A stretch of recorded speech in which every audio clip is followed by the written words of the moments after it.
ஸ்ரீ சதுரசித்தி லிங்க மாஹாத்மியம் 52ஆம் அத்தியாயம். ஓம்கார ஈஸ்வர லிங்கம். ஓம்காரேஸ்வர லிங்கம்.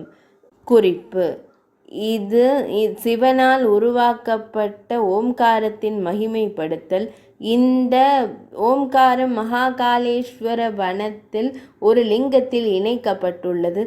எனவே இது ஓம்காரேஸ்வரர் என்று அறியப்படுகிறது. தேவி 52ஆம் லிங்கத்தின் பெயர் 3 உலகங்களிலும் ஓம்காரேஸ்வரர் நன்கு அறியப்பட்டவர் என்பதை அறிந்து கொள்ளுங்கள்.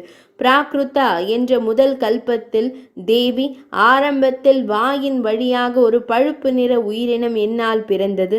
பிறகு அந்த தெய்வீக இயல்புடையவர் நான் என்ன செய்ய வேண்டும் என்று கூறி அங்கேயே நின்றார். நான் அவரிடம் உன்னை பிரித்துக்கொள் என்று கூறிய போது அவர் ஒரு விளக்கை ஊதுவது போல மறைந்து விட்டார். அவரது இயக்கம் கவனிக்கப்படவில்லை. அதன் பிறகு சுயத்தை எவ்வாறு பிரிப்பது என்று அவர் சிந்திக்க தொடங்கினார். இவ்வாறு அவர் சிந்தித்து கொண்டிருந்த போது அவர் ரிக், யஜுஸ் மற்றும் சாமம் என்ற பெயருடன் 3 உயிரெழுத்துக்களின் உச்சரிப்புகள் மற்றும் 4 அளவுகளுடன் வாழ்க்கையின் 4 நோக்கங்களை நன்மையாக கொடுத்தார்.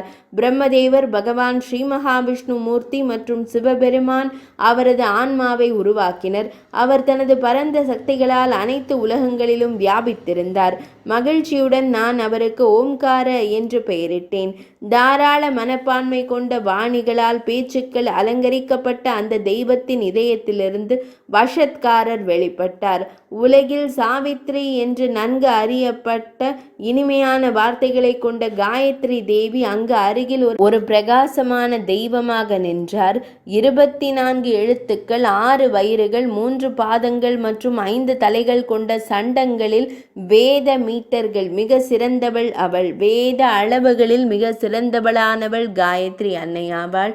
தேவி பார்வதி, நான் ஓங்காரத்திடம் கூறினேன், இந்த காயத்ரியுடன் இணைந்து என் கட்டளைப்படி அற்புதமான வண்ணமயமான படைப்பை உருவாக்குவாய்.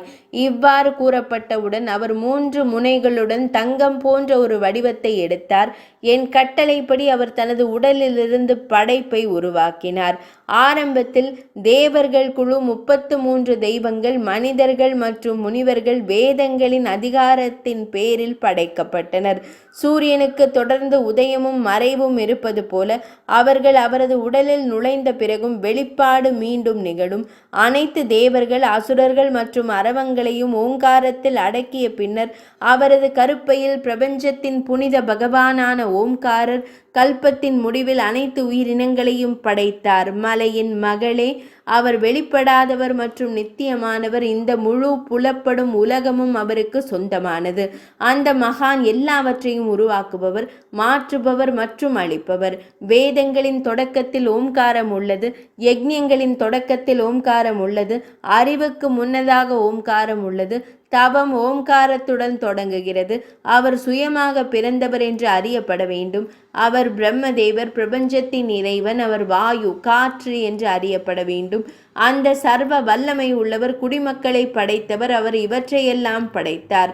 விஸ்வதேவர்கள், சாத்தியர்கள், ருத்ரர்கள், ஆதித்யர்கள், ஆஸ்வினர்கள், பிரஜாபதிகள், 7 பெரிய முனிவர்கள், வசுக்கள், அப்சர பெண்கள், கந்தர்வர்கள், ராட்சசர்கள், தைத்தியர்கள், பிசாசர்கள், ராட்சசர்கள் குழுக்கள், பல்வேறு வகையான ஆவிகள் மற்றும் பூதங்கள், பிராமணர்கள், சத்திரியர்கள், வைசியர்கள், சூத்திரர்கள், காட்டு மிராண்டிகள் மற்றும் பூமியில் உள்ள மற்றவர்கள், அனைத்து 4 கால் உயிரினங்கள், மிருகங்கள் மற்றும் விலங்குகள், நகரும் உயிரினங்கள் மற்றும் ஜீவன், உயிரை கொண்டவை என்று அழைக்கப்படுபவை அனைத்தையும் படைத்த பிறகு அவர் என் அருகில் வந்தார்.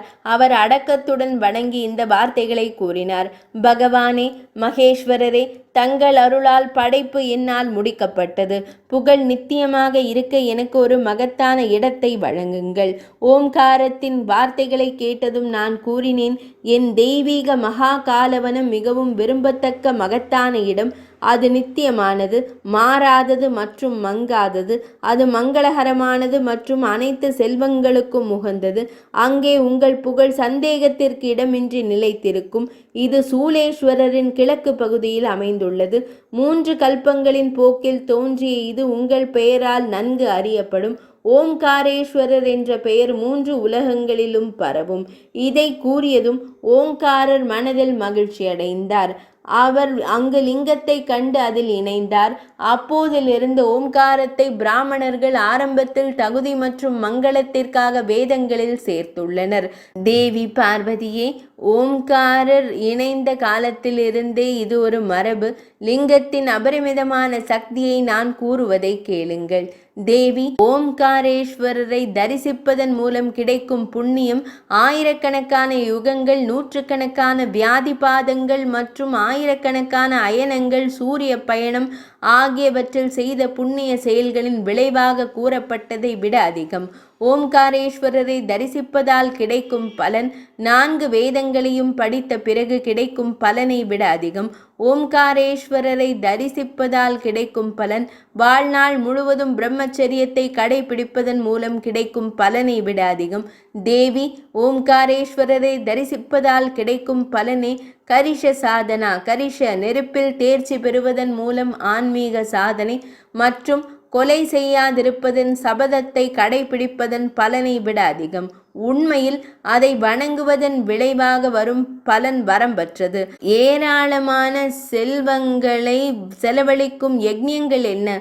ஓம்காரேஸ்வரரை தரிசிப்பதன் மூலம் மட்டுமே அதே பலனை பெறுவதால் எந்த பலனை செய்வது மிகவும் கடினம்.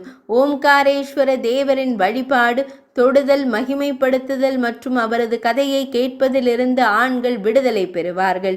இவ்வாறு தேவி பார்வதியே, ஓம்காரேஸ்வர தேவரின் பாவங்களை அழிக்கும் சக்தி தங்களுக்கு விவரிக்கப்பட்டுள்ளது. அடுத்து மகான் விஸ்வேஸ்வர லிங்கத்தின் கதையை கேளுங்கள். 52ஆம் அத்தியாயம் இனிதே நிறைவடைந்தது.